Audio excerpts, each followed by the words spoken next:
4, 5. Just okay. I mean, we can do it without the Facebook Live if you want. no, I think it'll be better starting from there. Okay. It should start. Just give me a sign quickly so we can begin. Okay, yeah, should be fine now. Okay.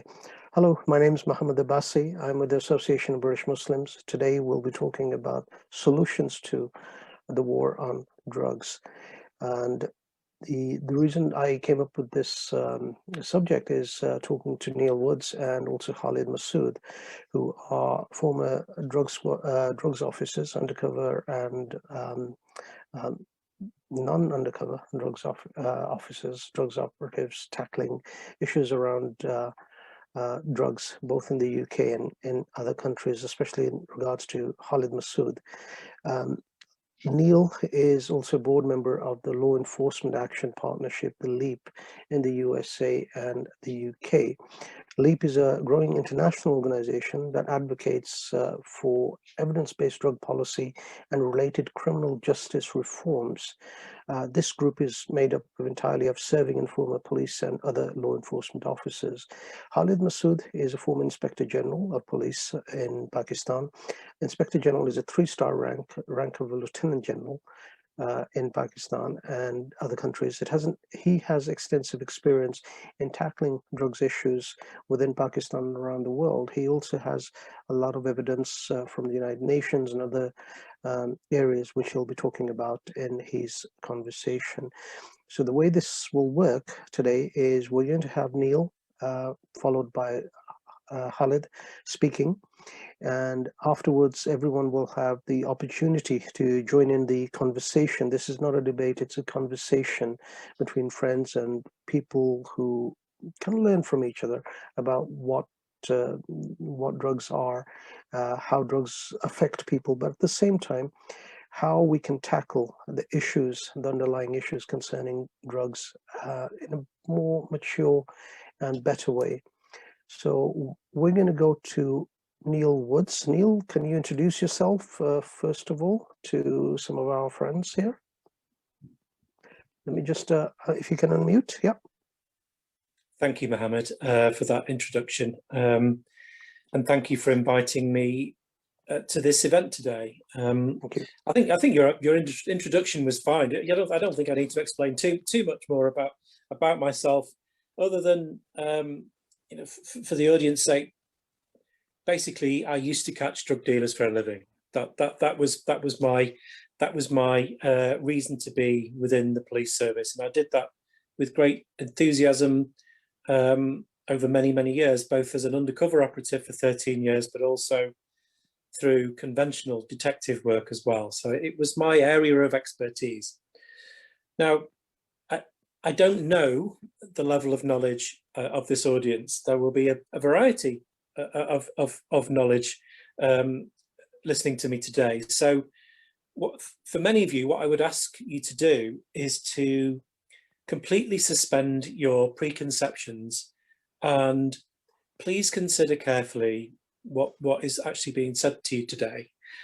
Now, when I went into undercover work, I felt quite privileged to be able to do so, because as a police officer, I wanted to catch the bad guys. And from my perspective at that time, the worst people in our community were the people who were dealing drugs, because they were behind all of the misery. That's the way that I saw it. That's a very standard way of seeing things. And I was very pleased with myself as a young man, because I found myself, I finally found a niche within the police.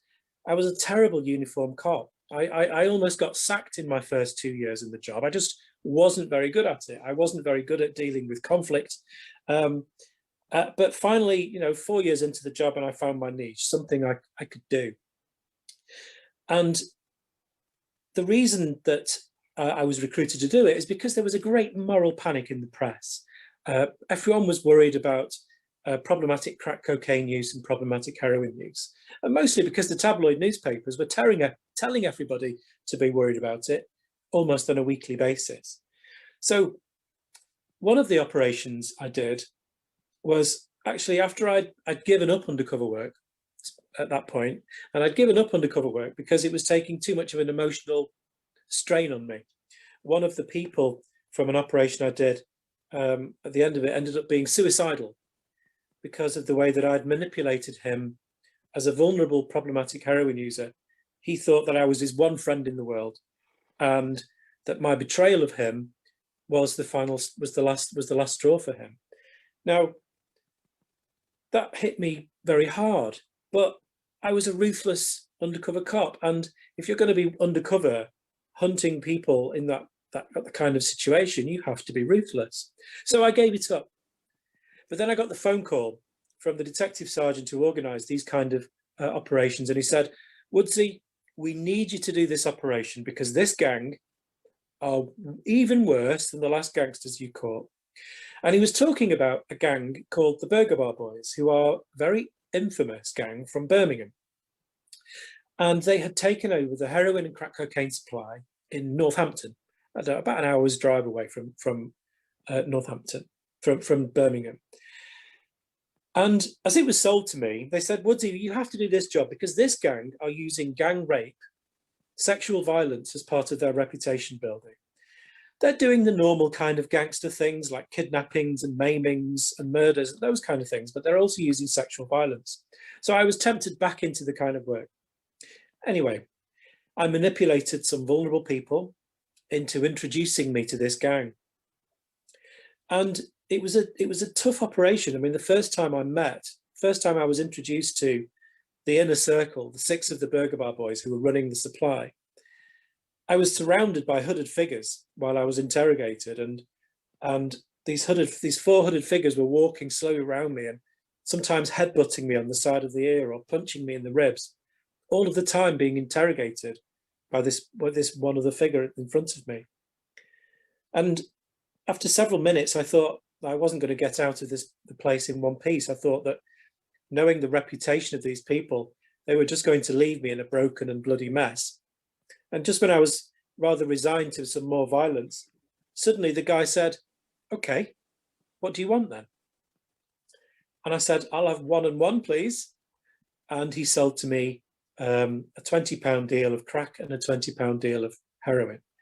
And from that point, I was then connected to the inner circle of that gang. I could buy increasing amounts, and I did over the next few months. I gathered evidence of conspiracy against those 6 Burger Bar Boys, but also 90 other people who were connected to the trade. So by the end of a 7-month operation, there was 96 people I'd gathered evidence against. And I knew that there was no one else to meet. There was no new faces to get to know. There were no new phone numbers I had to find. I'd caught everybody in that town involved in the trade, from the sex workers who were acting as runners to the people stashing the money, people transporting the drugs, everything. So I thought, this is going to be a huge operation, catching everybody in one go.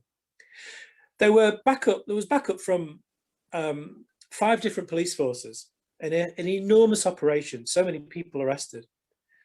Anyway, a week afterwards, I spoke to the intelligence officer who was keeping his ear to the ground to understand the impact of the operation. And he said to me, "Yes, we managed to interrupt the drug supply in Northampton for a full 2 hours. 2 hours. 7 months of operation, 96 people arrested, including 6 major gangsters. I almost got myself killed. I was quite convinced on multiple occasions I was going to die for the sake of interrupting the drug supply for 2 hours." Now, I don't know for certain that the Burger Boys' infamous rivals, the Johnson crew, were the people who took up that opportunity to make money. But you can imagine the scene when they heard what the police had done for them. They would have been celebrating. "Wow, boys, put the call in. We're going to make a fortune. Guess what the cops have done for us? They've got rid of the Burger Bar Boys. We're going to make a fortune." And of course, but it took me many, many years. I was very slow on the uptake. I was resistant to the evidence before my eyes that actually all I ever did and all the police ever do when they arrest drug dealers or make big drug seizures, all they do is create an opportunity in the market for somebody else. Because the police are really, really good at catching drug dealers. They are. They're brilliant at it. If you give them twice the resources, they will catch twice as many if you instruct them to do so. But that's part of the problem, because the police never reduce the size of the market, and the market is massive. The illicit drugs market is worth £10 billion a year in the UK alone, £10 billion a year. And the police have never reduced the size of it. In fact, it's constantly increasing. So if the police don't reduce the size of it, what are they doing? Well, what they're doing is they're changing the shape of that market. They're changing the shape of it. And what that changing shape means is that with every passing year, the drug markets become more and more violent.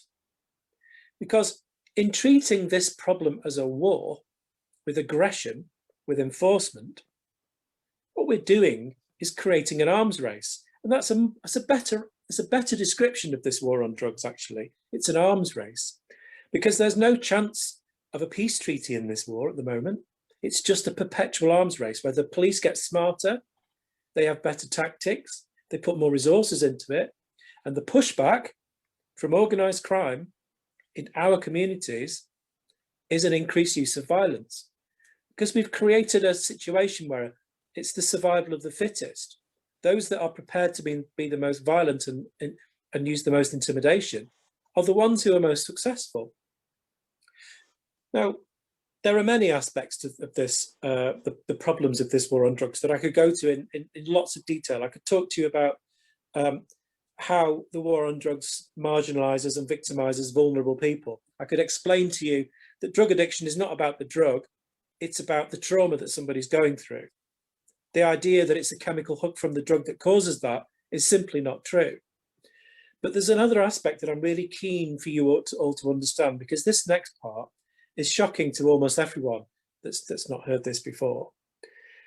On one operation, it was the operation in Nottingham, actually, that ended up where I made the man suicidal. After about 4.5 months into that operation, I've been working very hard to get introduced to a lieutenant of one of the main targets, and the main target was this infamous gangster called Colin Gunn. He was the head of an organisation called the Bestwood Cartel. And after that 4.5 months, I got introduced to this guy, and he interrogated me with a knife pressed into my groin, which I can assure you is not very comfortable at all, especially not when someone's asking you lots of aggressive questions. Now, the day after that event, which had been definitely a long day at work, 2 of my backup team went off sick. We'd been all working very long hours and they went off sick. They were replaced with 2 new police officers who I hadn't met before. I was introduced to the first, I shook his hand, I had no problem with him. The second one, I shook his hand and the hairs went up on the back of my neck. Everything about this guy screamed wrong on an instinctive level. Now, when you've been working undercover for 4.5 months, your perceptions are heightened almost to the point of paranoia. So on an instinctive level, this man was wrong to me. So I went to the rest of the team. I said, look, I'm sorry, I cannot have this guy knowing what I'm doing. So they were excluded for the day. Now that probably saved my life, because 12 months later, when the Bestwood Cartel was brought down by Nottinghamshire Constabulary, it turned out that that police officer was an employee of the gangster Colin Gunn. He'd been paid to join the police. He wasn't corrupted while he was in the police. He was paid to join the police. And he was paid £2,000 a month on top of his police wages, plus bonuses for good information. Now, I have to make something very clear. I mean, all of the senior police I spoke to afterwards says, yeah, of course this happens. We know this happens. With this much money involved, how can this corruption not happen? So senior police in this country and across the world all know that our current drug policy is causing corruption. But I have to make something very, very clear. That kind of corruption cannot be paid for from any other kind of criminality. It only exists because of our current drug policy, where drugs are illegal. The reason for that is there isn't enough money in any other kind of criminality to cause that corruption, but also it is the mechanism of policing which causes it. So if you go back to what I told you about the Burger Bar boys, and I caught that gang, wherever there is a police success, a raid, a kingpin arrested, whatever it is, the person or people who can take the advantage of that opportunity in the marketplace is generally the biggest gang already. So they expand their influence, which means growing monopolies, growing gangs have more disposable income to corrupt the system. So it is the mechanism of trying to police this that increases the likelihood of corruption. And this is a never-ending cycle until we declare a peace in this never-ending war on drugs. So there are lots of other aspects of this I could talk to and explain, but I've gone a little bit over my time already by a minute. So apologies for that, Mohammed. But I now hand back to Mohammed and to my esteemed colleague. Thank you. Wonderful. Thanks for that, Neil. I mean, I've been taking some notes. I'm sure people will be taking notes and ask you questions after this yourself. And Khalid Masud, can you be the next speaker, please? Let me just unmute Khalid Masud, and if you can press unmute, Dr. Khalid.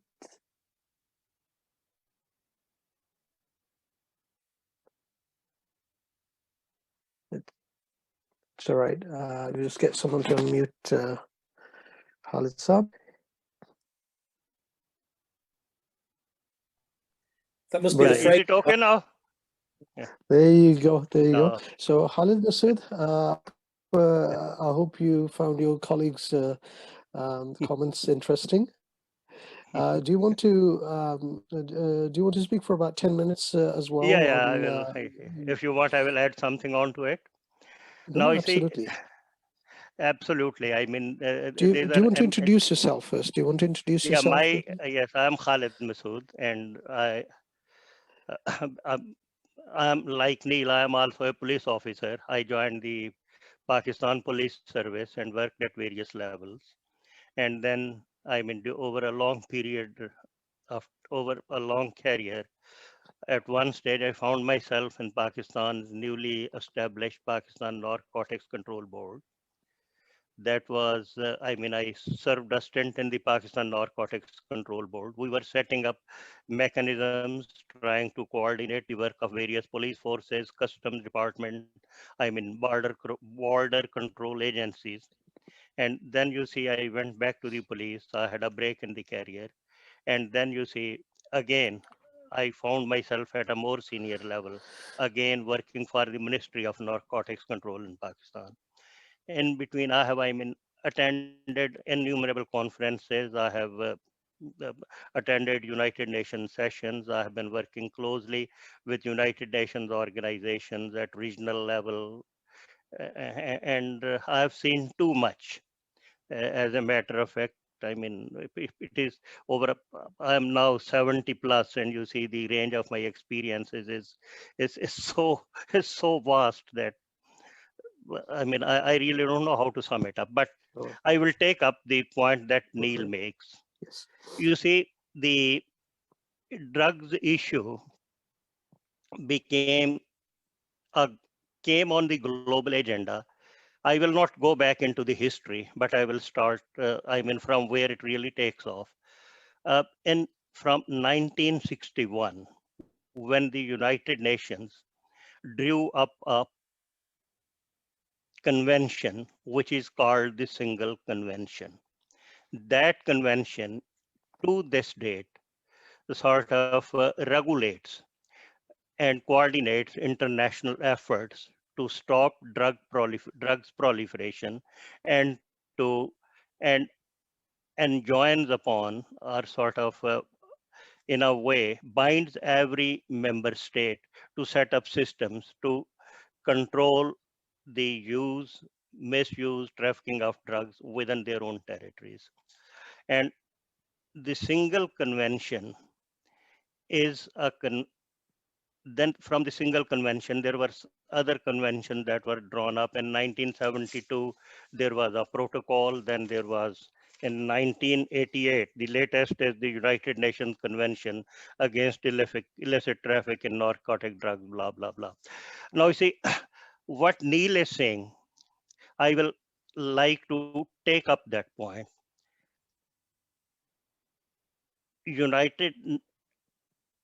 Every state now is a part of the United Nations. And when a state joins a system, whether it is at the regional level or at the international level, that state surrenders a part of its sovereignty.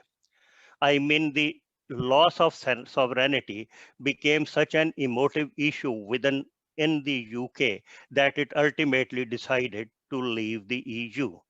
But obviously, no country can afford to leave the United Nations. That is why whatever protocols or whatever system the United Nations wants its member states to adopt, they have to adopt it. How very loudly a country may protest against that system. I mean, the system are certain things that the United Nations wants a particular country to do, may not suit its needs, may not suit its culture, may not suit its traditions. But since the United Nations is there, whatever the United Nations tells a country has to do it. And whether the country is poor or rich, I mean, a developing country like Pakistan, a country like Uganda, and a rich country like the United Kingdom, they will do exactly what the United Nations protocols, conventions, directives, they order a country to do. And that is where the problem lies.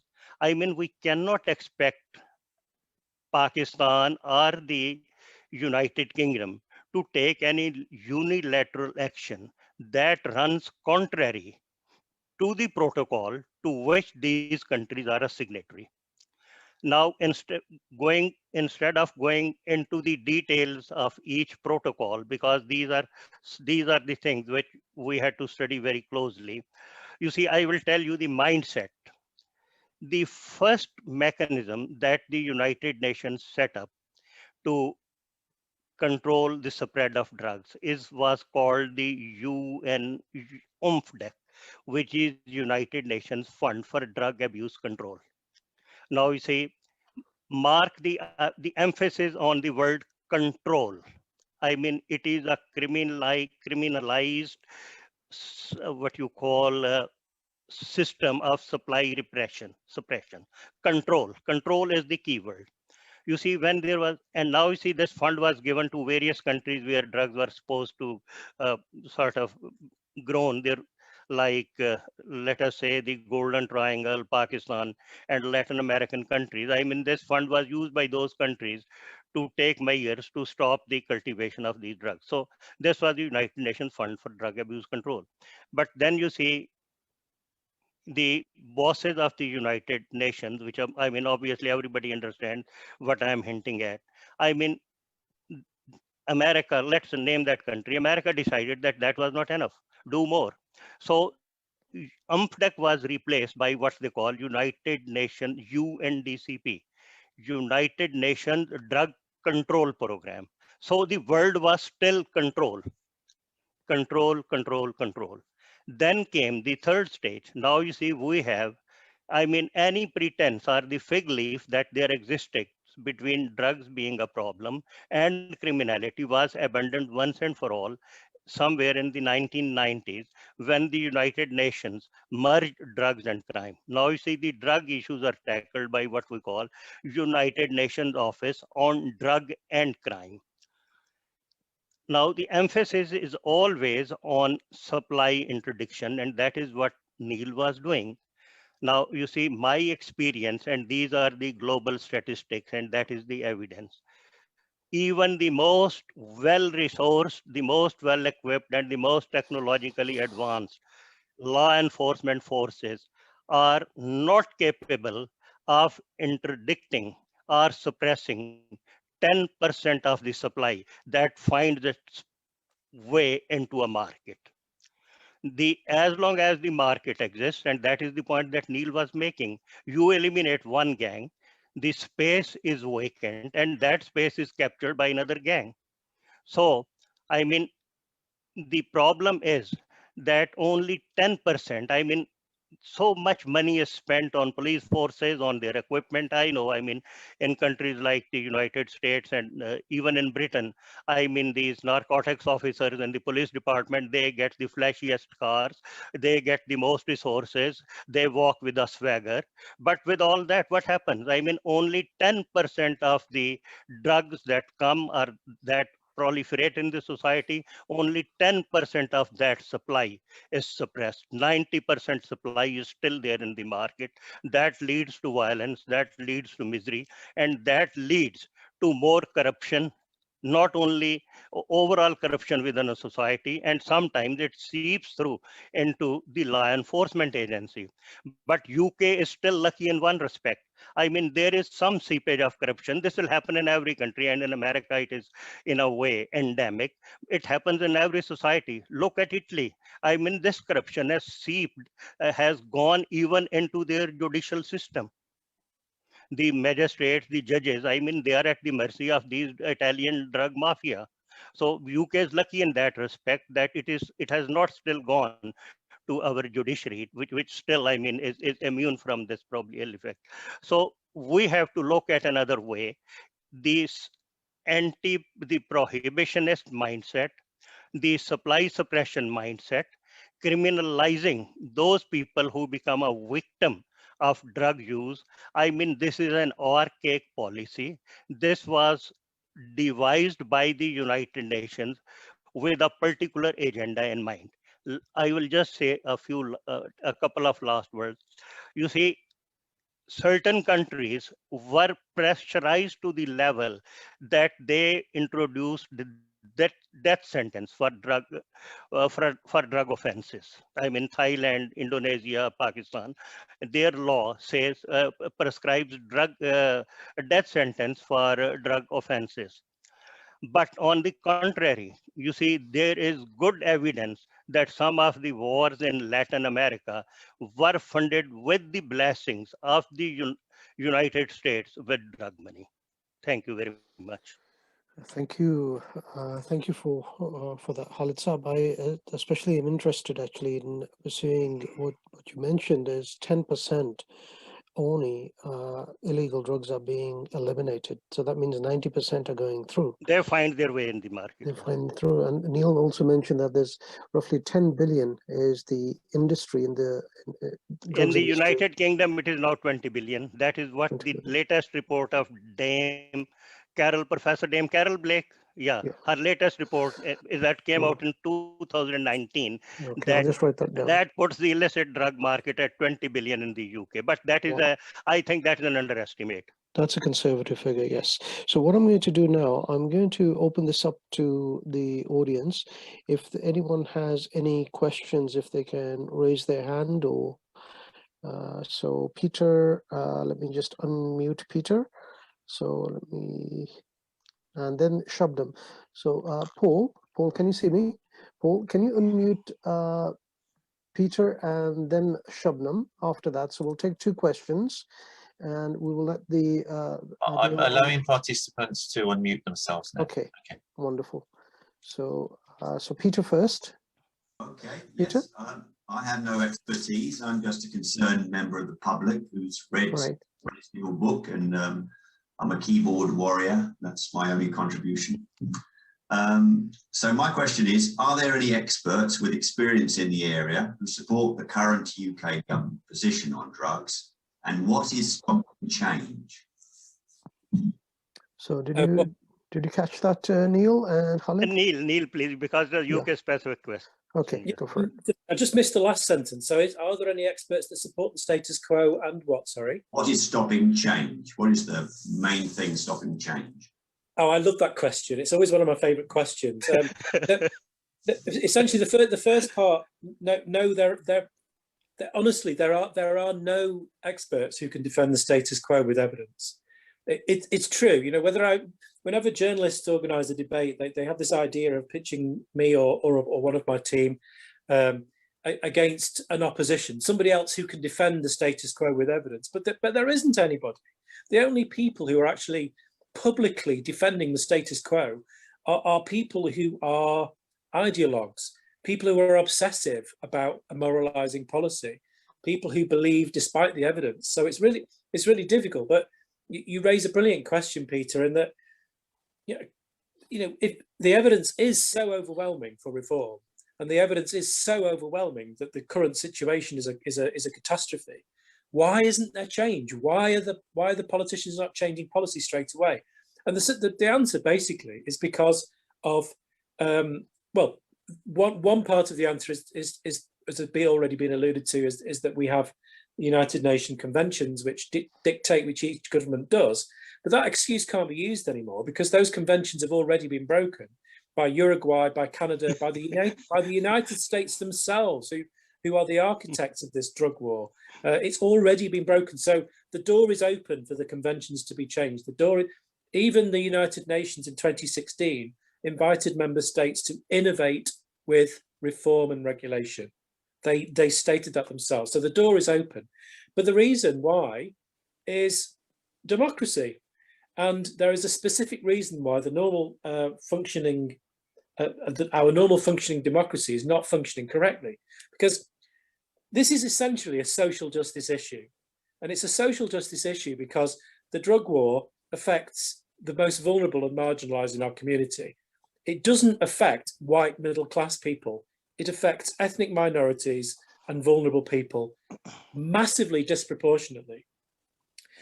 And so, but the reason that, so it's a social justice issue. Social justice issues don't change through political leadership. They change through social movement. So the social movement has to grow through society in order to have enough political influence for politicians to take notice. Now that is beginning to happen, but it's happening slower than it should do because the police are constantly messaging, both on social media and to the media, that what they're doing is successful and what they're doing is keeping society safe. So almost every day we have images of the police seizing drugs. We have images of a series of mugshots of people who've been arrested. We have images of the police smashing in doors, and the public are being taught and have been taught for decades to believe that this is what successful drugs policing looks like. So the public are lulled into this belief that the current system is reducing drug use, keeping our communities safe, when it's not. And the problem is, this is a massive deception. It's dishonest, because most police, if you ask most police officers, can this war be won? Are you reducing crime? They would probably answer you honestly that no, this war cannot be won, and no, we are not reducing crime. In fact, if you arrest a kingpin, if you arrest a gang, crime doesn't go down, it goes up, because there is generally violence where people compete over that gap in the market. So policing is actually increasing the violence. And this new phenomenon of children being exploited to deal drugs, that's often referred to as county lines, that's my fault. That's actually my fault, because it's a natural strategic response to the kind of tactics I used to use. When I caught the Burger Bar boys, I caught adults. They were all adults, all of them. So the natural buffer zone strategic response is to use children, because if you've got children as a buffer zone between you and the cops, it's much harder for them to catch you. And that's why we've now got children being used. It's a response, it's the arms race. Now, unfortunately, the police are not being honest about this, because the police put out their normal messages. They reassure the public with these images of drug seizures and arrests. And so because the public is not truthfully informed as to the actual outcomes of drugs policing, the social movement amongst that public is growing too slowly. If the police were brutally honest about the actual results of their activities, how quickly would the public change their mind? If there was brutal honesty about the level of corruption being caused by current policy, how quickly would the public change their mind, and how quickly would they be speaking to their members of parliament, demanding that they change policy? So it's not just the police's fault, because journalism, the media always presents policing of drugs in a certain way, always as if it's an exciting solution to a problem. So truth is what we need, and that's why we haven't yet got change. But Peter, what I would say is, as part of the Law Enforcement Action Partnership and other allies, esteemed allies amongst the law enforcement community, we are doing our best to speed things up. Peter, are you satisfied with that answer? Unmute yourself. You have to unmute yourself. We can't hear you. Yeah, carry on. Sorry, can you repeat yourself? It's a fantastic answer, and I'm completely in agreement with Neil. I'm so frustrated about this because the war on drugs came to my lovely little village in the south of England. We had a murder in the pub, where I did a pub quiz, almost certainly drug related. I started reading about this and I couldn't believe it. The evidence is so overwhelming and nothing's changing. I wrote to my MP, I don't know why. They did. Thanks for that, Peter. Thanks. Shabnam Mahmood, I think you've got a question, and then after Shabnam, if Ehsan can come in, and then of course Naveed as well. Don't worry. So Shabnam, do you want to unmute yourself and ask the question, please? Hi, it's Shabnam from the BBC. I look at specifically at British Asian, South Asian communities. Just wanted to find out a couple of things. Just how bad is the problem? Say if you were looking at it statistically, have the figures sort of like gone consistently up in the last few years, or not? Or is it worse within the BAME communities? And if so, what can the BAME communities do to tackle the problem? Can they do more to sort of like help the police in some way? Okay. Would you like me to take that as well, Mohammed? Well, no, absolutely. Go for it. Thank you for that question. You raised some extremely important points there.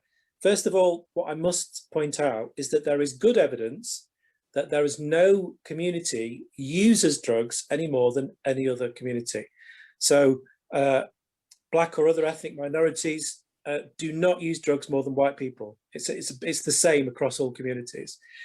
But minority groups are affected drastically much more than white people. So, for example, a Black or Asian male is around 9 or 10 times more likely to be stopped, searched for drugs by the police than a white person. They are then more likely to be charged if they are found with drugs, and then they are more likely to be sent to prison, or more likely to be sent to prison for a longer time than a white person. Now, I was never very good at maths, but that's exponential prejudice, exponential. And those numbers are impossible to argue with. So the victims of this policy are clear. Now, you ask about whether the problem is more prevalent. Now, in terms of, it depends where you are, because there are regional and cultural influences as to who it is that dominates drug dealing in any particular area. So, for example, there are areas of West Yorkshire where the heroin supply is dominated by men of a Pakistani origin. Now, that's just to do with the population there and some of the supply routes, that kind of thing. In other areas, it's predominantly dominated by white people.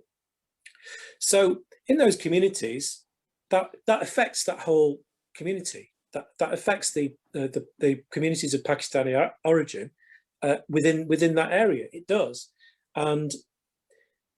But in terms of what the community can do, well, you ask a very traditional format of question there.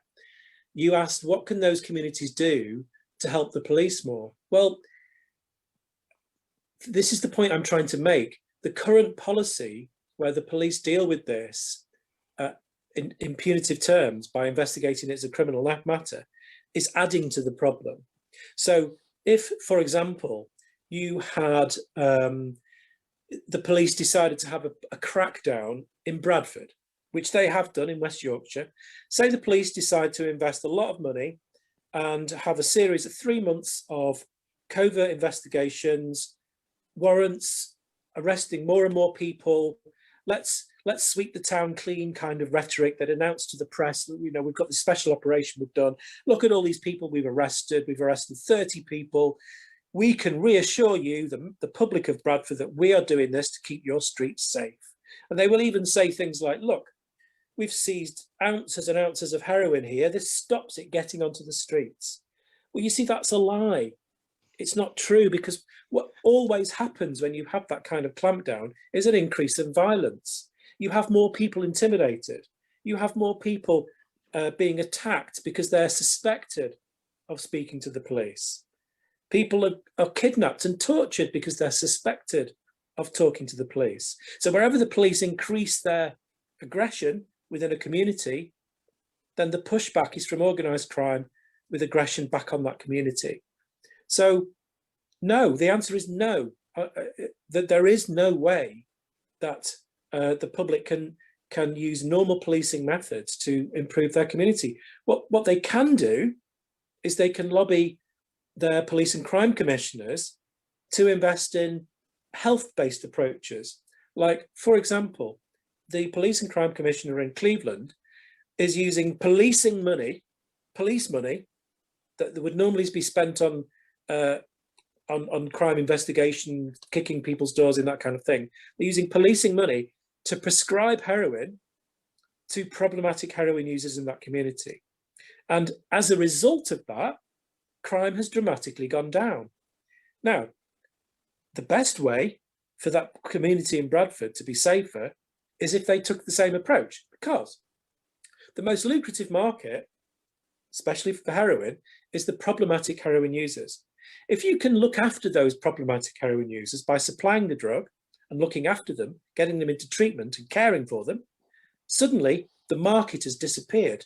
Suddenly there isn't the same value on the streets of Bradford to fight over. So a health-based approach will make communities safer, but more policing, passing information to the police, encouraging the police to arrest more people, will do the exact opposite. And there is very good evidence to back that up. So I hope that I've answered your question adequately. Was that okay, or do you want to ask another question maybe to Khalid Saab?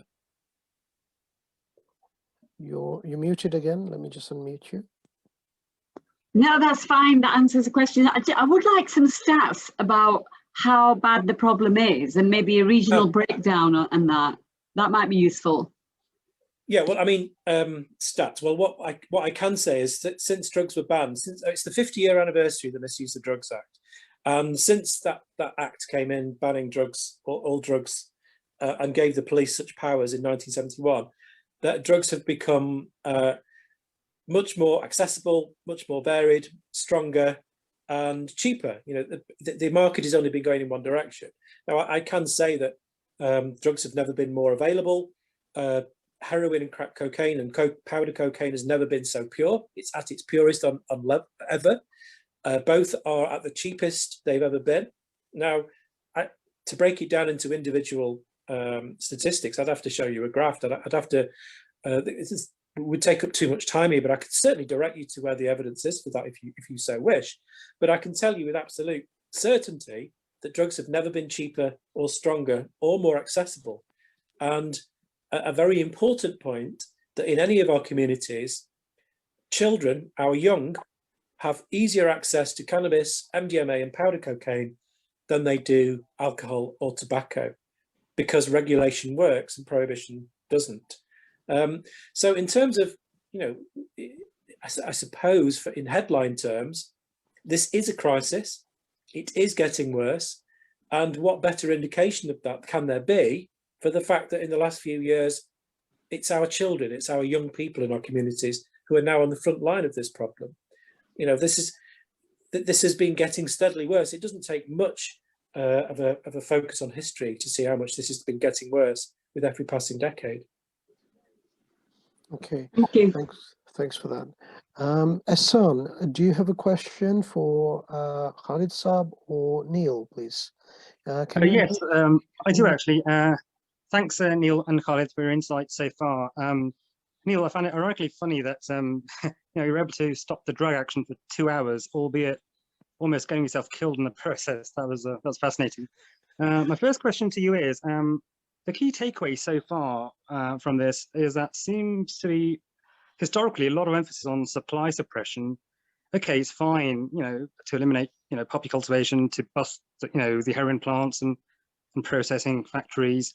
But what about demand reduction, i.e. the social side of getting people off drugs, getting them into rehab and reintegrating them back into society? So, the key battle here is supply suppression versus demand reduction. Do you think that we almost need to kind of press the reset button here and kind of change strategy and just change our tact on how this has been dealt with historically?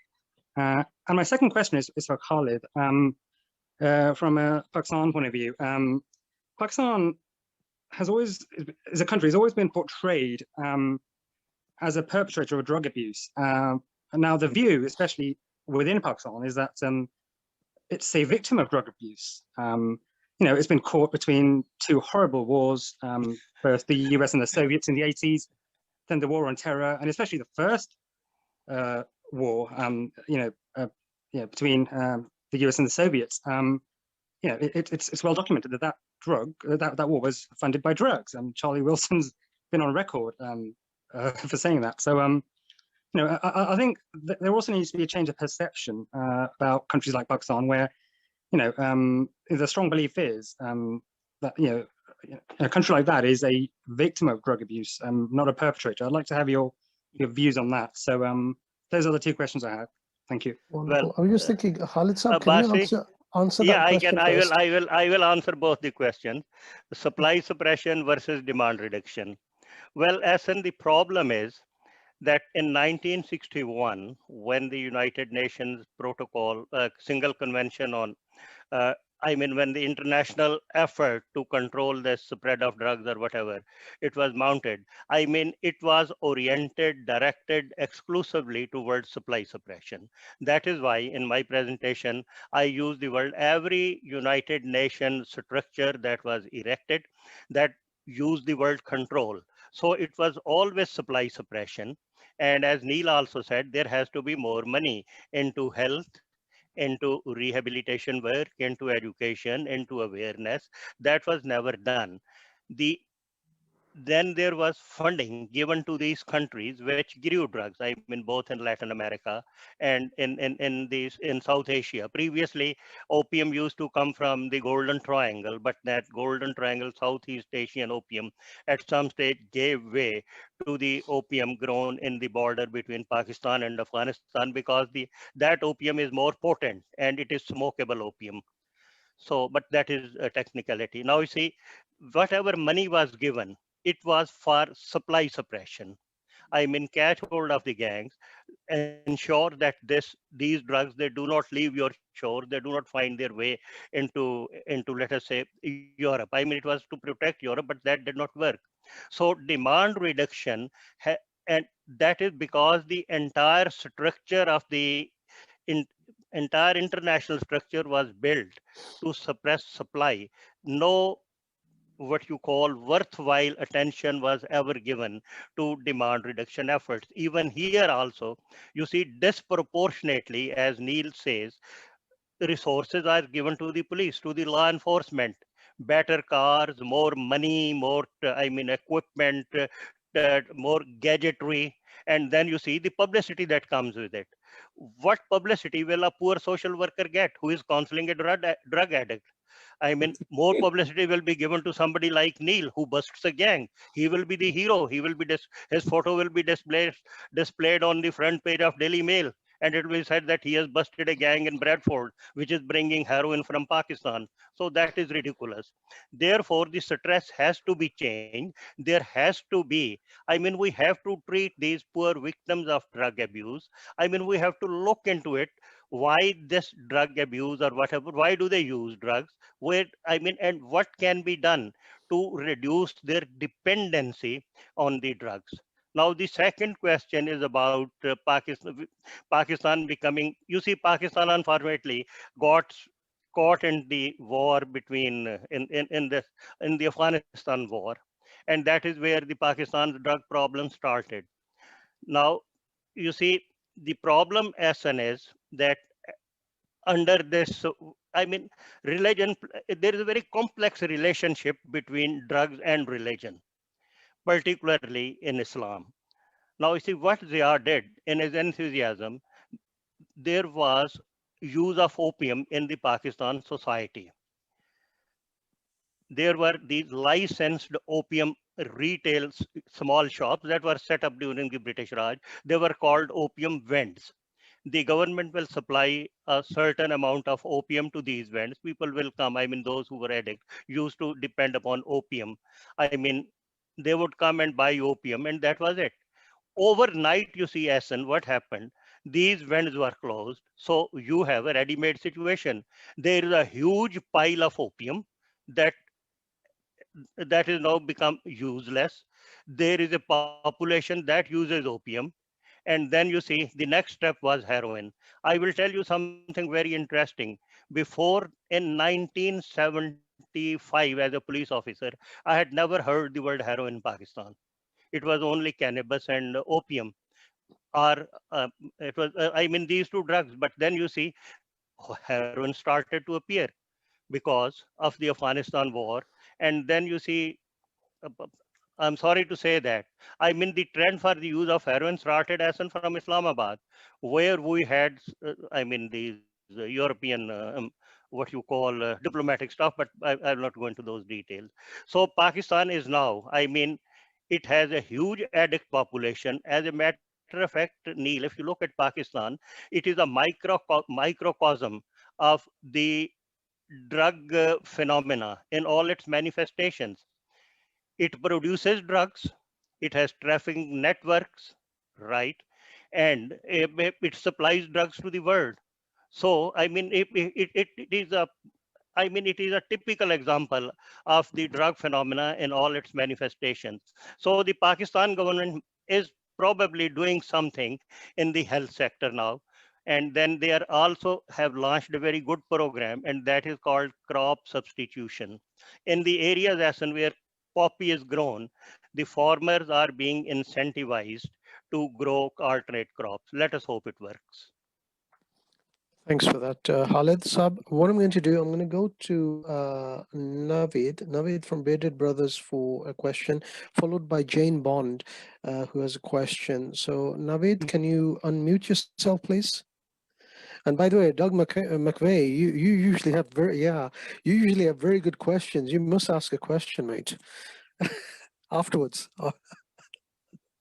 Wonderful. Wonderful. So, Naveed, can you unmute yourself, please, Naveed? Wonderful. Okay. Yeah, thank you. Assalamu alaikum and hello to each and everyone that is here. Some amazing stuff has come out of what Brother Khalid and Brother Neil's been saying. That tackling the issue is literally impossible. People like myself who hate drug dealers and clearly are realizing that we're fighting a losing battle, because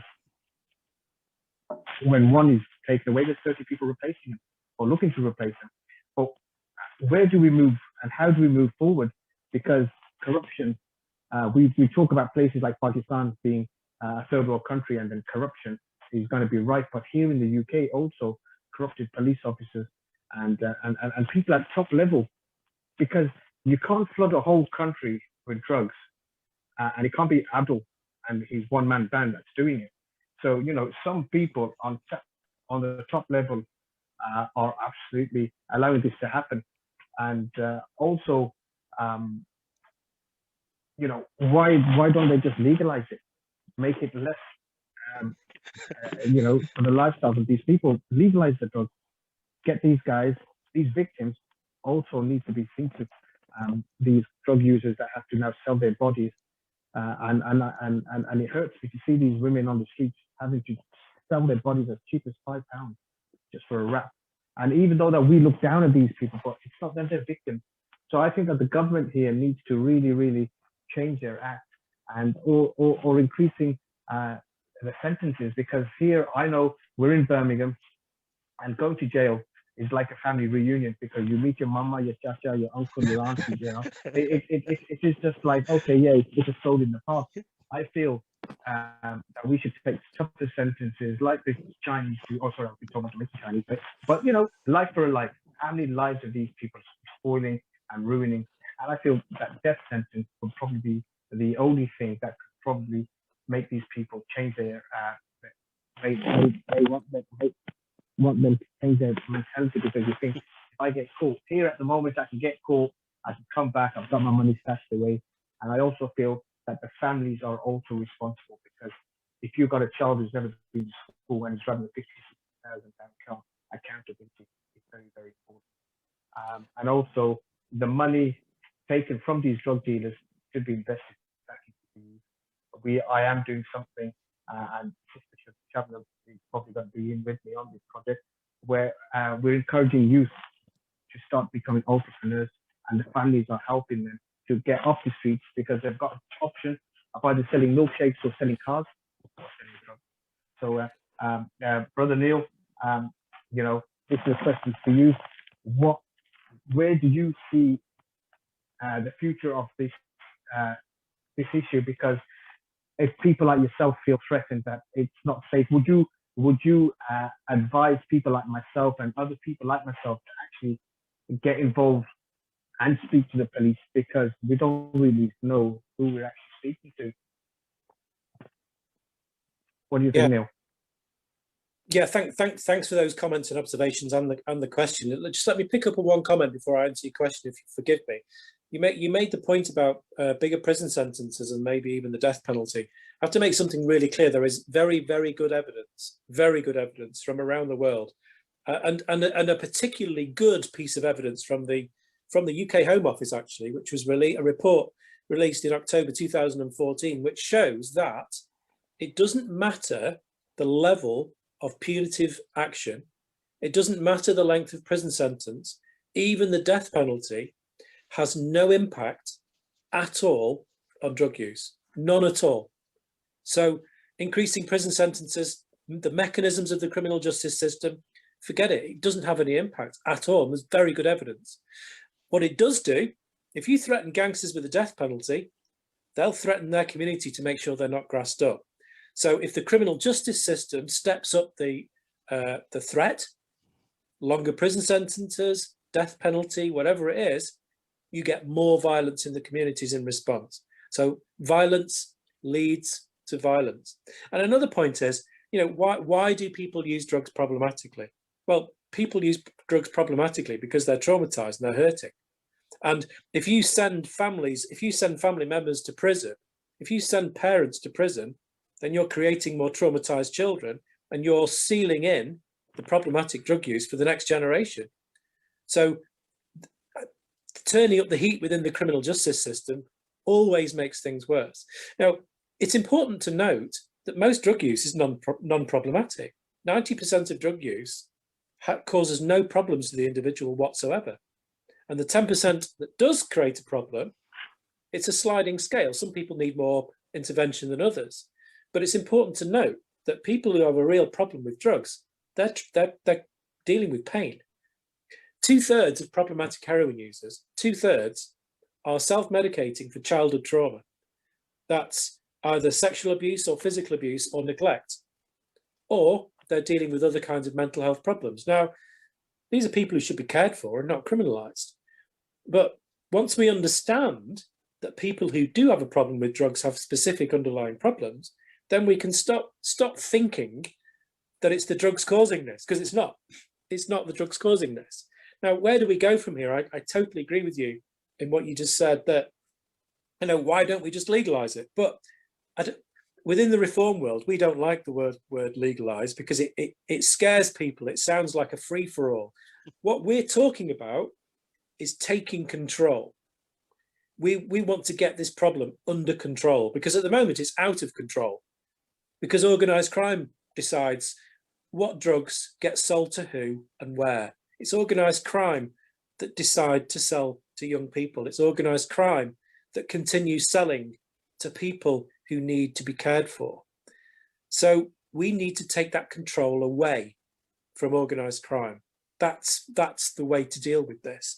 And there are different ways we do that with different drugs. So heroin is the easiest one to regulate. It's the easiest drug to take control of.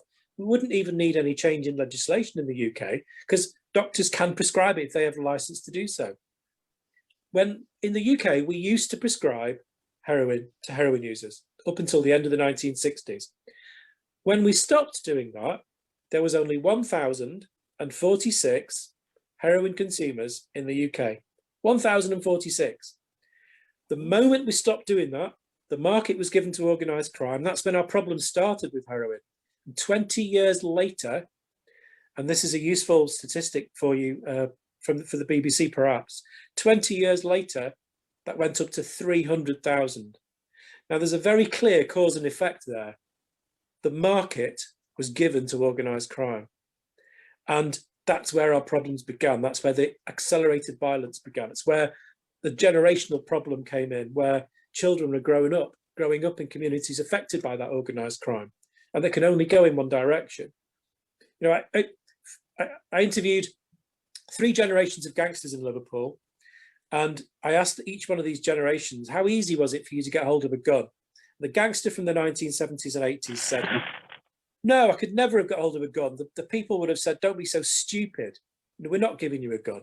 The second one, who was at one point Britain's most wanted man, he said he was involved in organised crime in the 90s and early 2000s when organised crime became more international.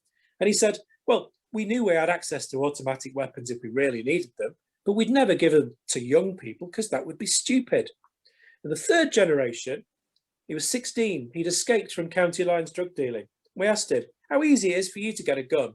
And he said, well, I'd need a few hours, he said. And in fact, the last time I needed a gun, I went to the guy and he said, oh, you'll have to come back at the end of the day. I've run out, but you can have a hand grenade if you want. And he said, all right, then I'll have a hand grenade. So we've gone over 50 years from heroin being controlled by doctors with a prescription pad to 15-year-olds with hand grenades. And that is what happened by banning heroin and not regulating it. For all of the other drugs, they're a bit more complicated. I mean, cannabis, you know, we'd look to the way that Canada's done it. We'd look to the way the United States has done it, or Uruguay. For the drugs like MDMA, MDMA is the perfect example of a drug that's not banned because it's dangerous. It's dangerous because it's banned. It's actually a relatively safe chemical. Very, very rare for anyone to develop any addiction problems with it. People tend to just use it occasionally when they want to dance in a field. But unfortunately, because it's not regulated, it's a dangerous product. And sometimes it's too strong or it's got additives in that kill people. So I'm sorry to have probably rambled on a little bit too long there as to what the responses should be. But we're talking about getting things under control. And different drugs have different ways that they need to be controlled. Yeah, I understand that. It's a no-brainer. Sometimes we just go back to history. But my issue isn't the drug takers, it's the drug sellers. That's what my issue is. So I'm not saying sending drug takers to jail because they've got a mental health issue. And a lot of it may be mental health issue or breakdown in deprivation in housing or whatever. But my issues is the people that lucratively making money. And I feel that in Small Heath, I don't know whether you know the dynamics of Small Heath, every second car is a drug dealer. And I'm not a police officer.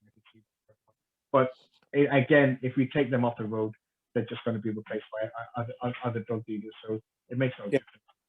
And that's the thing, you see, because the thing is, the key thing is if they are controlled by drugs, they need to be controlled by the authorities, not by the criminals. That's correct. And that's the bottom line. I'm just going to go to. Thank you very much for that. Basi, just one. I want to make one point. Yeah. Go for it. You see, referring to the death sentence, I will like to add. There are quite a few countries which have death sentence for drug offenses. Pakistan is one of them. Indonesia, for example, Thailand has this death sentence. But you see, if you look at these societies also, I've traveled to Thailand, I haven't gone to Indonesia, and I belong to Pakistan. You see, the death sentence was introduced in the year sometimes towards late 1980s. And the problem, instead of going away, I mean, it has multiplied manifold.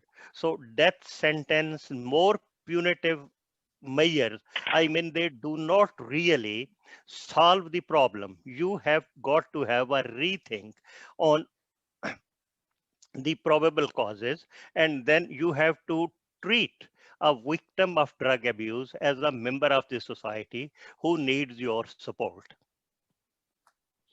A friend of mine who lives in Indonesia, who's quite well in with his community, mentioned to me some of the issues which they're currently facing in Indonesia. And I didn't realize, because I've seen different side of Indonesia, but a lot of drugs pass through Indonesia. And it's, you know, even in spite of these very severe penalties which they have in place.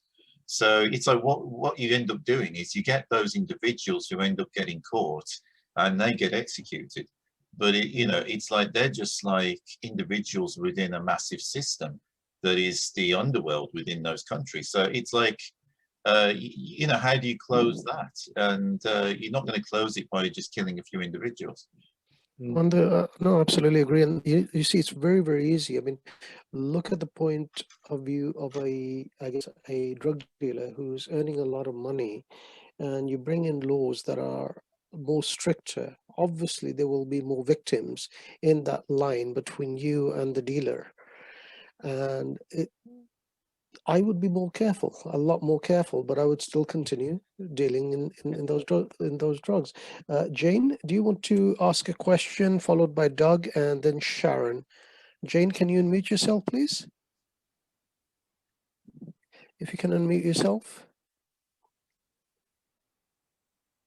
Okay, I think I'm unmuted. Absolutely. Okay, I want to give everybody a little bit of a background on me. I've been volunteering for a charity working on the project of County Lines. And I also put myself in deep and dirty with the drill artists. And I have a background in the luxury goods industry. And I know where the drug money is spent because it's the industry that I'm in. And one of the questions I've got is, why are the police not using the Proceeds of Crime Act at a lower level? Because I could have had somebody bang to rights based on what they went and purchased in Hatton Garden.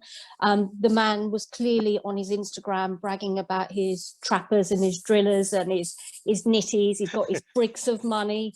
And he went to Hatton Garden and got a set of teeth grills, which were fitted to his mouth. Now, easy. You could just go to that person. Where did that money come from? Proceeds of crime, done. And I don't see the police are policing it correctly. Also, I don't believe that they're looking at the child exploitation issue properly, because kids as young as 8 years old are being groomed into county lines. And the elders are now 15, and it's ridiculous. So I'd like to know what they're doing about the proceeds of crime. And also, if there is police corruption, what are they doing about the police corruption? Wow, go for it, Neil. Yeah, no problem. By the way, some of my good friends are police officers. Don't be too hard on them, Neil. And my husband's a retired policeman. It's fine. I prefer questions to be as difficult as possible, but Sure. but there's a few things to unpick there. First of all, the proceeds of crime. The idea that this problem can be solved by actually going after the finances is something I refer to as the Capone fantasy, because Al Capone is the last gangster who was successfully brought down by finances alone, because it's just one tool in the policing toolbox. Policing cannot solve this problem. The last 50 to 100 years proves that with in fairly straightforward terms. And most proceeds of crime departments, where it's normally overseen by a detective inspector, most departments, they actually cost more to run than they do recover. Now, you could argue, Jane, that they should be trying harder, they should be doing this, but the drugs policing costs more to the police and takes up more resources than anything else, anything. And that includes things like domestic violence or child protection or investigating child sex offenders. Now, put that into context. If a police officer catches a child sex offender or arrests a burglar, crime will go down. So that activity is worthwhile. If you catch a drug dealer or seize his drugs or take his money off him or his new trainers, crime will not go down. So that is not cost-effective policing. So increasingly, police departments are realizing where their resources are best spent, especially after 10 years of austerity. The fact of the matter are, policing drugs does not reduce crime, and more often than not, it increases it. So you mentioned about county lines. Now, of course, you're absolutely right. I mean, county lines is a major political crisis waiting to happen. It's a catastrophe for society. There's estimated 50,000 children, 50,000 involved in this, and that number is growing. Can I just mention that some of the reporting from Jason Farrell has actually come through me. There was a serious murder of a young boy who was 16 years old in Ipswich, where I grew up. I went to school with his mum and dad.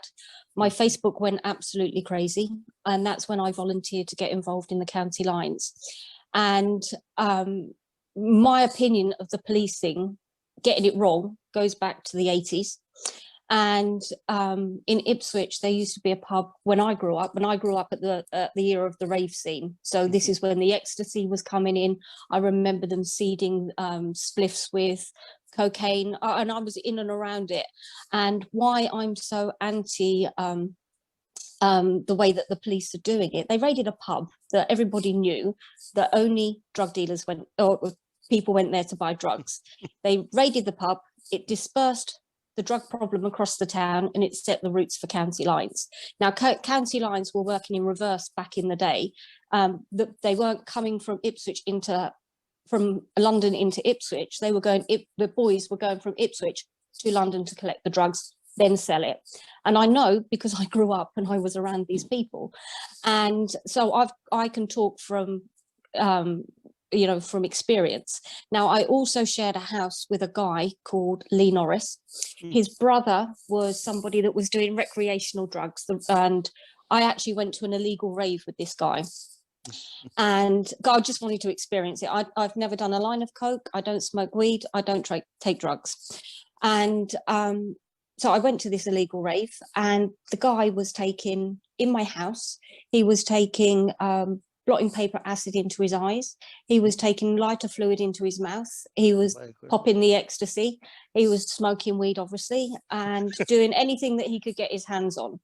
And it started through recreational drugs. That man, if you could go and Google him now, he's been on heroin. He's been on crack cocaine. His girlfriend was Paula Clennell, who was a victim of the Steve Wright murder of the serial prostitutes in Ipswich. And I also grew up with Annette Nichols' family, who was another victim of that prostitution. So this problem from county lines it was a big mess from the police in the 80s. Yeah, that's my opinion. Yeah, well, we've got experiences of a harrowing tale. I mean, absolutely. The drug markets, they have been getting more aggressive. There has been more violence consistently since the Misuse of Drugs Act. Absolutely, I understand this, and I spend a lot of time with people who have similar experiences. But and you make a fair point that the police could perhaps have been better in many instances in how they deal with things. In particular, treating these children, they should be treating them as vulnerable people and looking after them rather than treating them as criminals. So there's many things that the police are doing wrong. But the point is, it doesn't really matter what the police do, whether they were behaving perfectly or sussing this out or investigating it in different ways. The point is, this is a result of policy. All of these things that you've just said is a result of current policy. It's because organised crime controlled the markets. That's the root cause of everything that you've just said. So and that's where the proceeds of crime comes in. You know, we all know which family they set the Proceeds of Crime Act up for. You know, and they're notorious in London, and it's just, I don't think that they're using it to the maximum capacity. Now, I used to work in Greville Street in Hatton Garden, okay, and it is frequented. Now, I actually feel, well, before COVID, I was feeling unsafe in that street. It has been taken over by the boys that have made money through county lines. They're all there buying Rolexes. If I was in the police force and policing it right now, every time I arrest somebody or raid their house, I would get their Rolexes and track it back. It's got a serial number, and you can find that that's the proceeds of crime. Take the trappings and the joys out of drug dealing. Most of these boys that are doing county lines at the higher level, it's like pyramid selling, isn't it? And when they've got their Rolexes, they're still living in a council flat or you know, cheap accommodation. They spend their money on luxury goods. So take the luxury goods away from them, and it will reduce the incentive to actually become a drug dealer. Yeah, I appreciate the sentiment, Jane, and I appreciate the thought that you put into that. But I can really assure you from experience that where you go after money, where you work, because at different levels, you know, the financial investigations successes that have happened in the past, all that happen is that organised crime, at whichever level you're targeting, adapts and just hides their money more. You can't end the problem by chasing the drugs, or you can't end the problem by chasing the money. Honestly, it doesn't have any impact. It just changes the behaviour of organised crime, because the demand for the drugs is the same, and the demand will always be met. The markets, you're not reducing the size of the market by taking the money off people dealing. It just means the next people coming in to deal learn to be much more careful with their money and not buy Rolexes. That's the never-ending arms race. This is a result of policy. The only way we can protect our children is by taking the market away from organised crime. Because the elephant in the room here is the next time you see the Home Office celebrating the police success of rescuing 20 children, arresting 5 men who were controlling them. The elephant in the room is those 20 kids will be replaced by new people being corrupted, by new children being corrupted. Because that 50,000 children that are involved in county lines, that number's going up every year. And those people are getting younger and younger. This is a result of policy. Until we take let me explain something else that I've been involved in. I agree with you that they replaced them, and I volunteered for the YMCA, and one of the projects that I developed was it was called Designed by You, and we were monitoring which children were looking to be groomed for the replacement for the ones that went in prison, and we identified them. We took them away from that situation in summer, because school holidays is prime picking, because that's when they're out of school. And we took them to a music studio. Instead of doing what a council person would normally do, we took them into a music studio where the drill artists in London, the real people that are branded the most violent, and we got them doing creative things and kept them away from the streets to be groomed. We know we successfully saved some children. So I think there needs to be more investment into protecting young children, and also educating for the signs of entrapment. Also, I'm working on a project for PTSD. And this is a direct result of one of the guys that was helping me and mentoring me. And if you know any gang members, he was a former member of North Star. Unfortunately, in November, he was murdered in his own home. And it was desensitized violence. It was a family member, and his 8-year-old son was in that house when it happened. And this man wanted social change. A lot of the elders that are around 30s, they're wanting social change, but they're not going to work with the police to make it happen. They'll work with people like me that are not judgmental of them, but help them deliver and make social change. And the change is only going to come from their own community. It's not going to come from the police or anything that the police does. No, I think it's wonderful what you're doing, Jane. And in this current policy regime that we have, we need people like you doing your best to look out for these kids, and I appreciate it really very much. But we have to face the fact that you wouldn't be needing to be doing these things if drug policy was different. The problem exists because organised crime controls the supply, and all our children are going to be at risk until that policy changes. Wonderful. Thanks, thanks for that.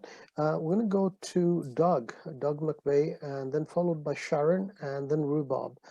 Doug, do you want to ask a question? If you can unmute yourself. Sorry to pick on you like that. I don't usually do that, but I saw your name and I thought, you know, you must say something. People usually ask me to mute, so thank you. I'm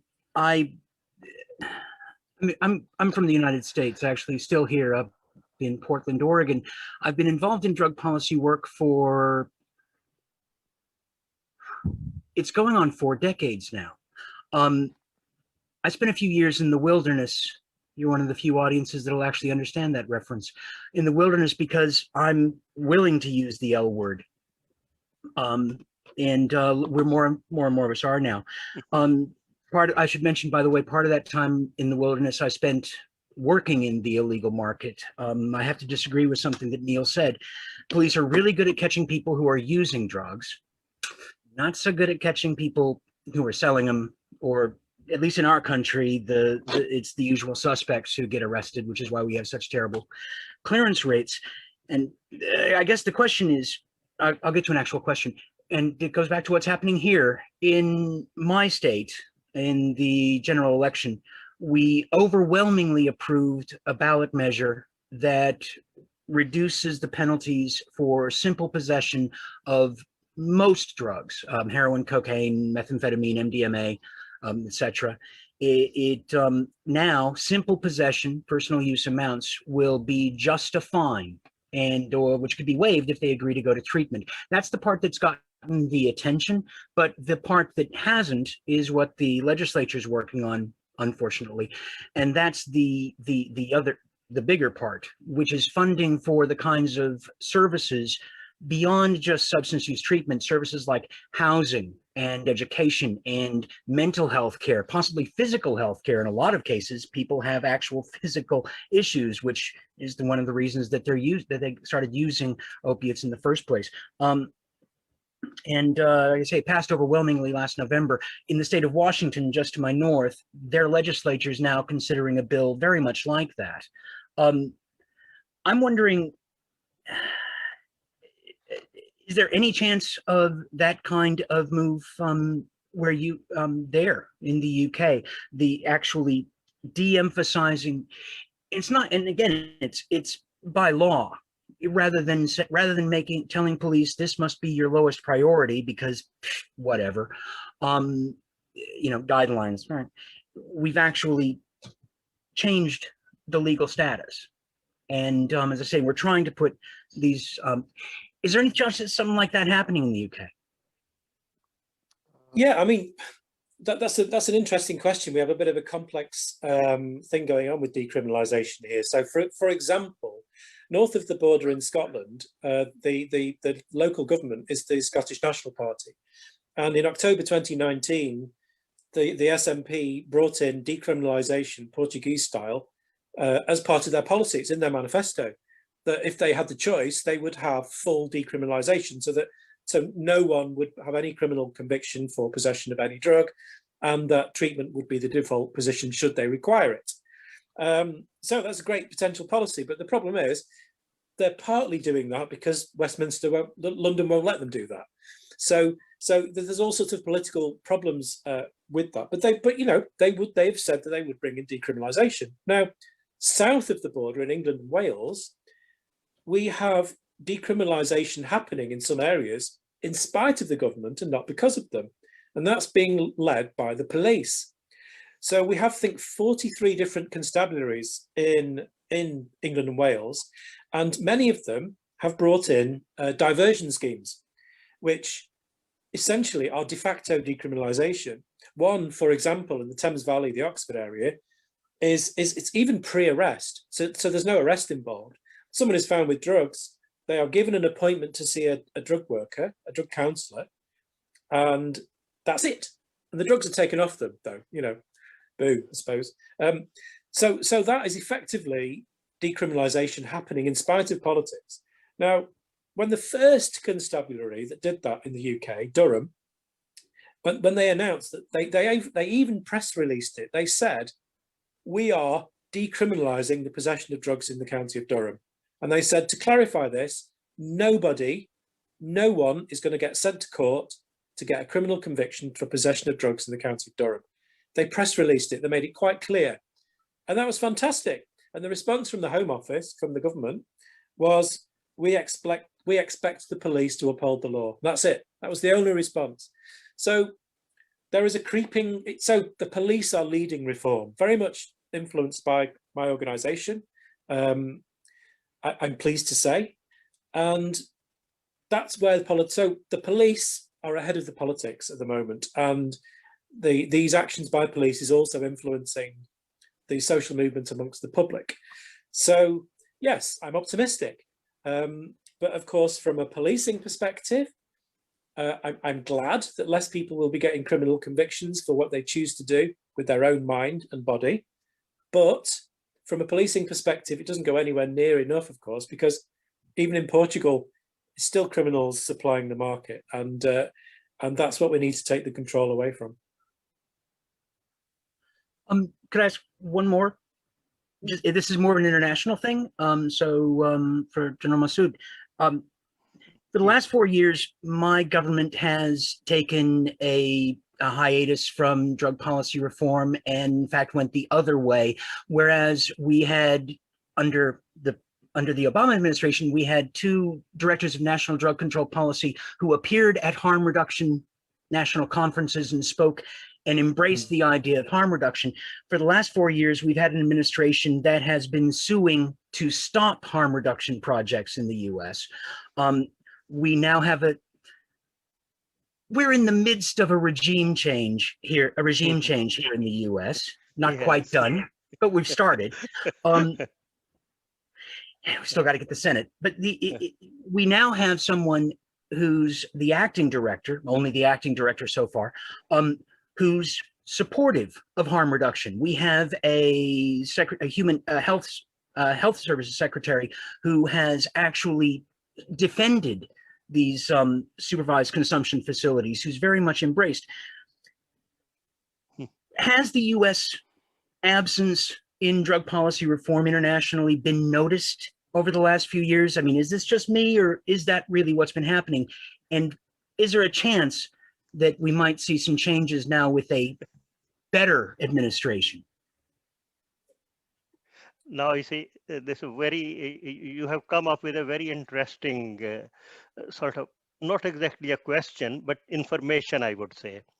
The problem, Doug, is that what the United Nations does, United States does at home, it does not encourage other states to do, particularly in the developing world where the drugs would normally come from. Now, you see, probably in cannabis, the United States is self-sufficient, so it does not have to look towards an outside source to get cannabis. But you see, as far as cocaine and heroin is concerned, it is still dependent on supply from other countries. Now, you see, whatever measures it takes, I will give you the example. I mean, for instance, these developing countries which are dependent on the financial, what you call handouts from the United States, they have to exactly do what the United States tells them to do. As I said, Thailand, Pakistan, and a host of other countries in Africa, they have brought in the death sentence because there was the growth and cultivation of poppy was getting out of hand. And they said, all right, hang these people. So Pakistan would still do it. And Neil said something very interesting, that in 2016, there was a United Nations conference, which probably gave some relaxation to the implementation of the United Nations conventions and protocols, whatever. But you see, in 2016, I was in Pakistan and I met with my old colleagues from the Pakistan Narcotics Control Ministry, and there was also what you call a rep from the United Nations based in Pakistan, and he said something very interesting. He said, well, in Pakistan, if you relax these rules on drug possession, growth, cultivation, whatever it is, you do it at your own peril. You will lose the support of the United Nations, because the United Nations will lose the support of the United States. So, I mean, the United States policy should have an impact on other countries. But the problem is that the United States follows two sets of rules, one domestic and one external. Can I add to that? I just add to that. I totally agree with that. Totally agree. And you know, there's two things going on here to answer the question. In geopolitical terms, it'll have an influence. But even when Obama was in, you know, us people involved in drug policy would actually have our face in our palms at the lack of harm reduction and the attitudes towards it. You know, there has been no good regime in the USA on harm reduction at all. I mean, you know, I despaired at the overdose prevention center not being opened in Philadelphia, for example. You know, it's so frustrating when European harm reduction has become so normal across most of Europe. But so we hope that European harm reduction will spread across the USA now. My organization, LEAP, the USA, is certainly doing its best to make that happen. But in geopolitical terms, we have to remember that our international drug conventions is essentially American moral imperialism, and it's not stopped being so. This is colonialism by any other name. This is the dominance of American thinking by very aggressive foreign policy, and so any shift in America will have an influence on lower and middle income countries more than anything else. That it will have an influence. I speak to cops and people involved in this across Africa. I've spoken to all sorts of politicians in South Africa. It makes a difference what the stance is of the United States, and the geopolitical discussions that goes on at the UN each year in Vienna is frustrating. And I do hope that there will be a big shift because of the new regime in the USA. Thanks for that, Neil. And Khalid, thanks, Doug. Sharon, do you have a question? Do you want to unmute yourself, please? Okay, I'm going to take it straight to all continents, because I am going to be working on all continents from the 1st of March. First off, I'm looking at Pakistan because my fellow director is based in Pakistan. Second, I'm looking at the UK. Third, I'm looking at the United States. And fourth, I'm looking at the continent of Africa. So I'm taking it straight to, you know, worldwide. First off, should the word war be removed totally from the name? Because automatically that's inciting violence. That's number one. Number two, everybody has missed one key factor here. Why are we not re-educating the parents as they are giving birth to children, that they don't have to follow in the footsteps of them or their neighbors' kids, etc., etc., etc.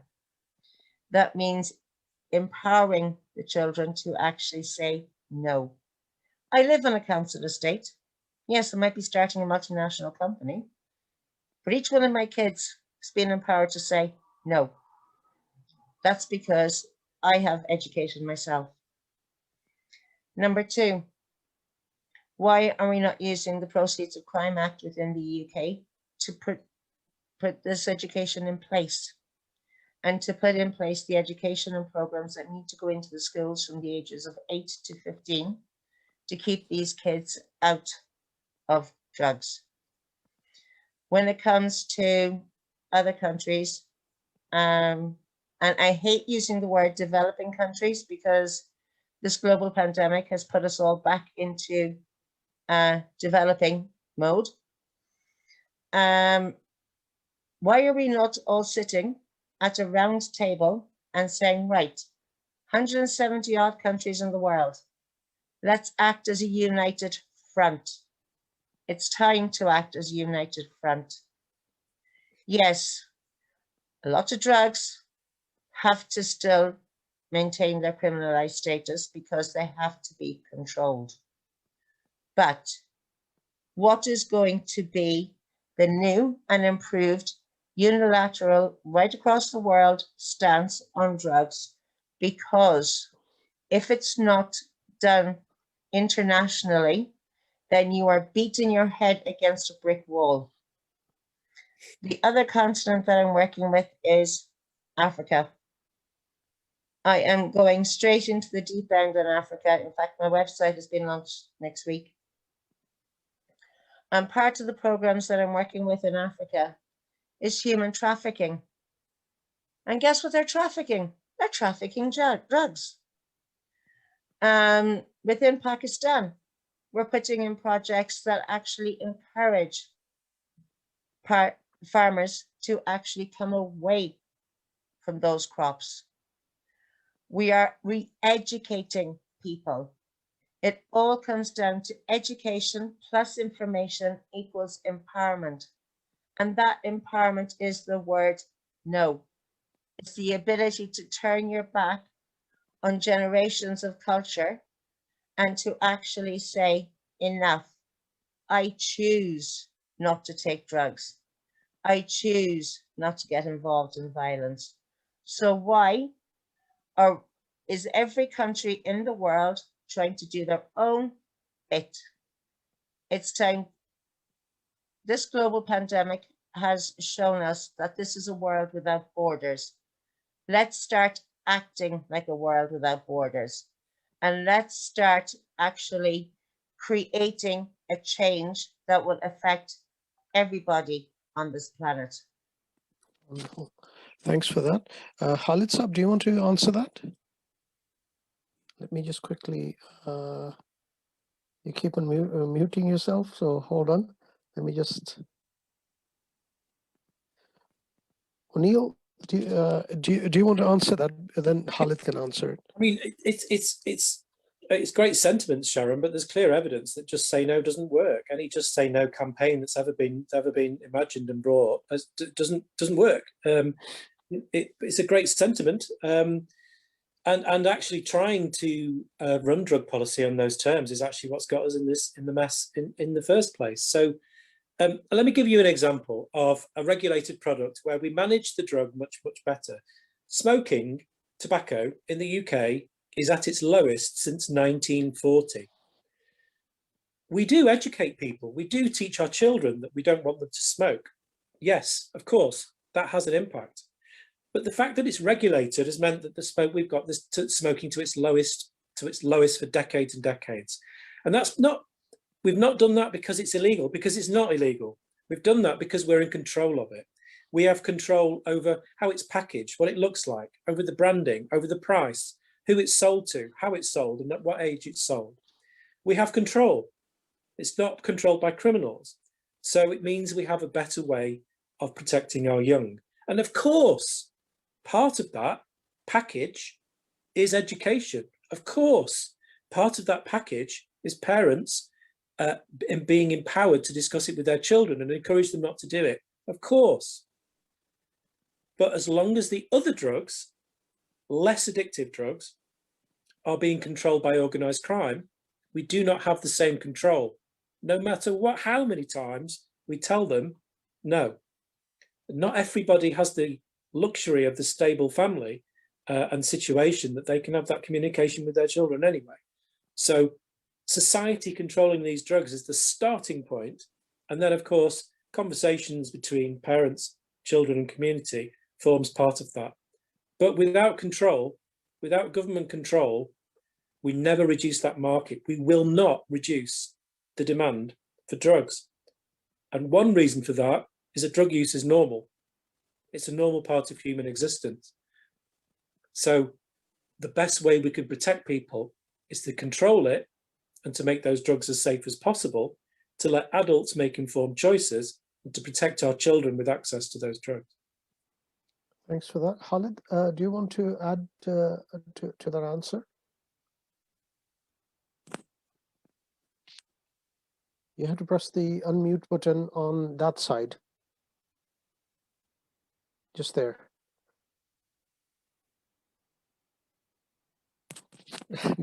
Don't worry. Sana, do you have a, oh, hold on. Sana, do you have a question until? Yeah, that is okay. Okay. I'm now here. Go for it. You Khalid. see, I mean, Neil has answered all these questions in great detail, and I just want to quickly add one thing. I mean, she very aptly said about this. I mean, women being used for carrying drugs from Pakistan to other parts of the world. I mean, it is something like, it is again the profit motive.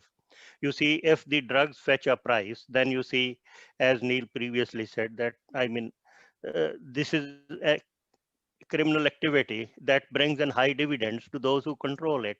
And therefore, I mean, anybody can be tempted to sort of carry drugs if they get caught. That is their luck. But you see, this is very unfortunate that people from developing countries, I mean, vulnerable people, are being used for the purposes of trafficking. And one other point that I'd like to add is that somehow or the other, during the Afghan war,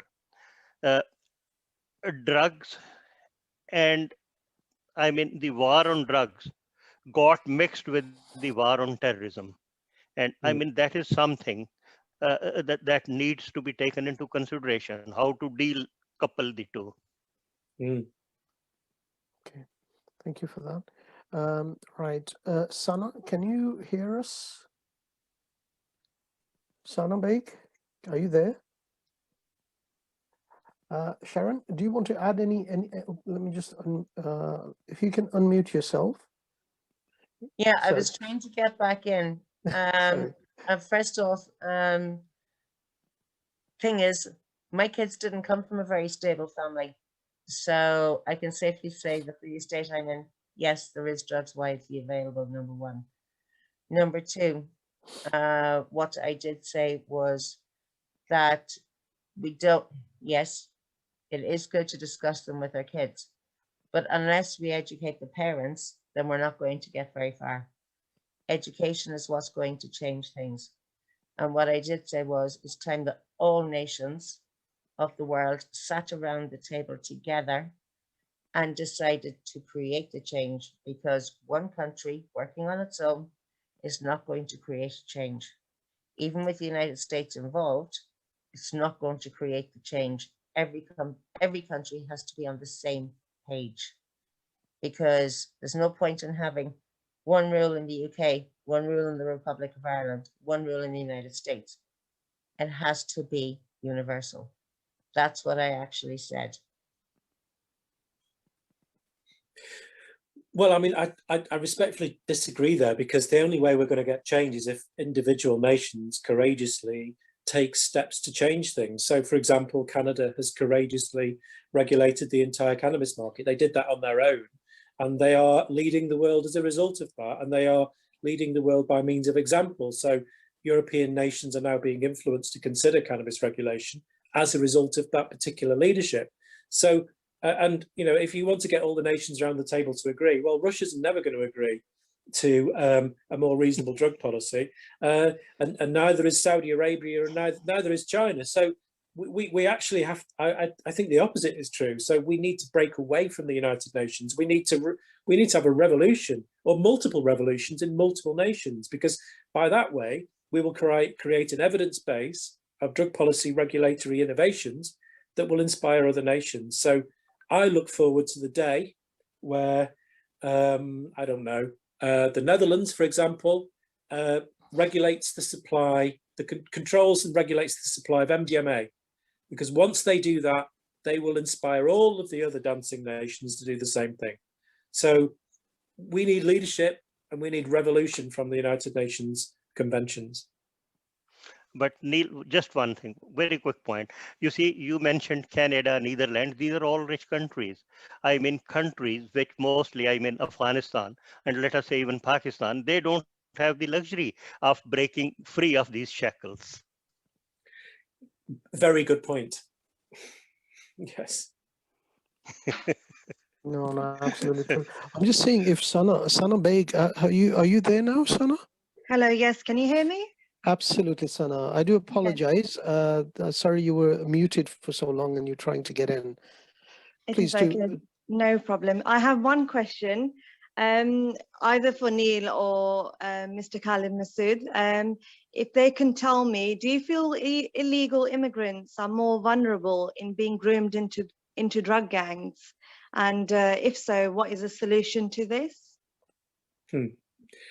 Yeah, that is a great question, Sana. And the simple answer is yes, absolutely, because immigrants are treated very poorly. And in the UK, there is a very hostile regime to immigrants, particularly from certain countries, where immigrants are not given immediate access to benefits. So which makes them much more vulnerable to looking for easy ways to make money. And they can then be exploited and groomed by gangs. And in fact, there are gangs which would purposefully target immigrants because they're seen as the most vulnerable parts of community. And what organised crime will always do, just like undercover cops like me, we always pick on the vulnerable people first, because vulnerable people are the most easy to manipulate. So yes, in simple terms. Now, what can be done about that? Well, I present myself as an expert in drug policy. I am not, definitely not an expert in immigration policy, and I would risk betraying my non-partisan profile by commenting in too much detail in that regard. But I think it's not unreasonable to say that immigrants, like any human being, should be treated with dignity and respect and cared for, both in basic terms like housing, and also in financial terms. And no immigrant should be left without money to feed themselves. So, does that answer your question? Sana? Let me just, she's muted again. Yes, absolutely. Yes, that answers my question. Thank you. Thank you for that. Jane, do you want to come in with a question quickly before we round it up? Yeah, I was just curious what the police are doing with regard to businesses that are developed from the proceeds of their crime. You know, what I would call a laundrette industry. Are the police following those industries to try and criminalise them?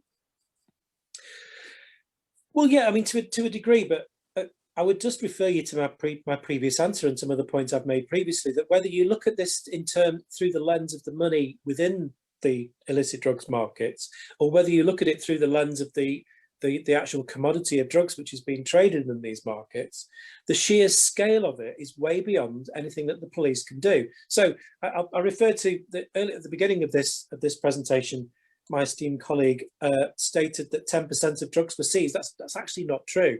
Best evidence states that there's no more than 1% of any of the drug markets are actually recovered. Now, 1%. Now, 1% is less business losses than Marks and Spencer's write-off for theft from shoplifting.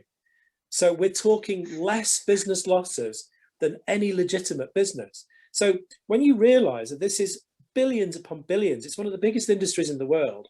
When you realise that in order to actually make any kind of impact, either on the drug supply or the interconnected finances which result from this unregulated market, the resources that you would need to even make a dent in this is more than we actually have police on the streets.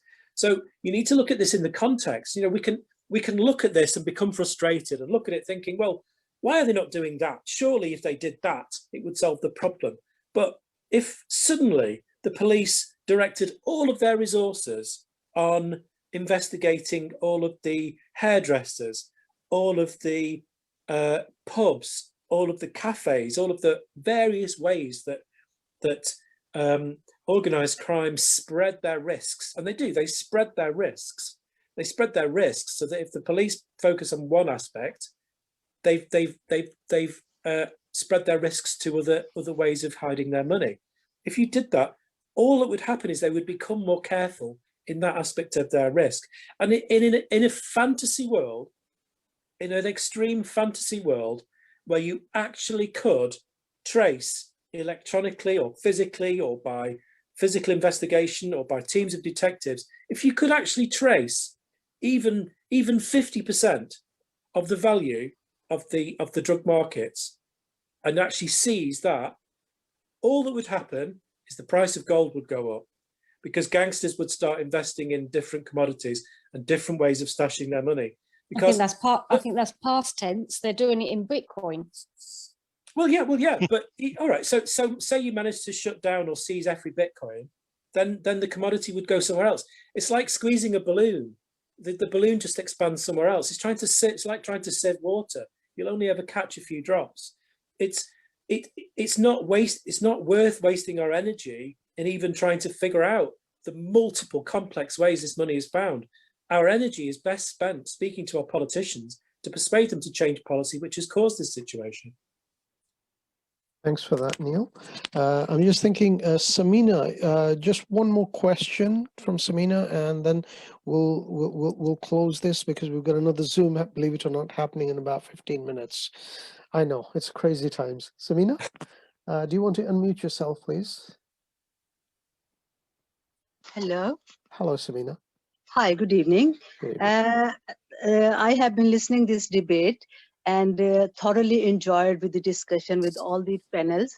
And I must congratulate to Association of British Muslims doing this wonderful job.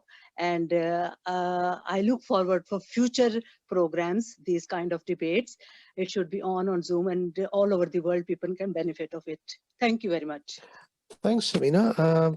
Thanks for massaging my ego there, and Paul's and some of our colleagues at the Association of British Muslims.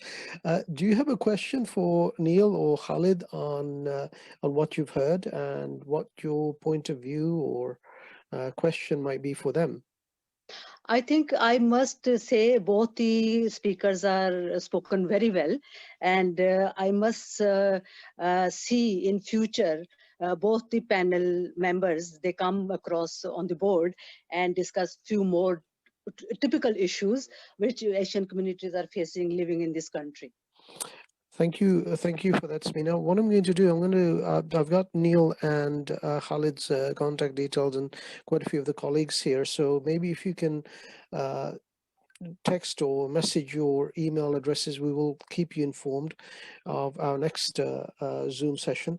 But I think we will continue with these kind of conversations, these kind of open conversations, just because we're Association of British Muslims. It's not just about British Muslim or Muslim issues. It's issues that kind of affect us all. And we need honest, open discussions on this issue and many other issues. Neil, do you want to, or Khalid, do you want to make some closing remarks before we finish off? Neil?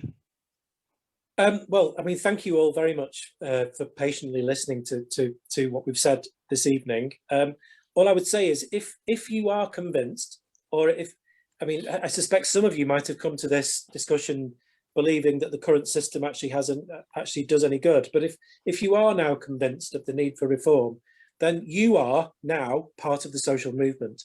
And all I would ask is please discuss this with other people. Please support the Law Enforcement Action Partnership. Follow us on social media, share our posts, and just support us in any way you can. And in so doing, we will help this social movement grow. So thank you very much for listening to us. Thank you, Neil Woods and Khalid Masud. It's been very informative. I agree with Neil that we have to create a wider social awareness on this very, very important issue. No, I think no, you're absolutely right. I mean, I've had a message from someone who could only join us for about an hour, and he's asking for a bigger debate, a more international debate, not just British-based debate. What this is Zoom, so I'm sure we can arrange a much bigger debate with our colleague, our friend Doug McVeigh, others in the US, in Pakistan, and Indonesia that Paul mentioned. So Sunny is there in Indonesia, which is only about 8 hours difference. I think it would be about 12 o'clock midnight, but they go to sleep at 2 in the morning, so that will be fine.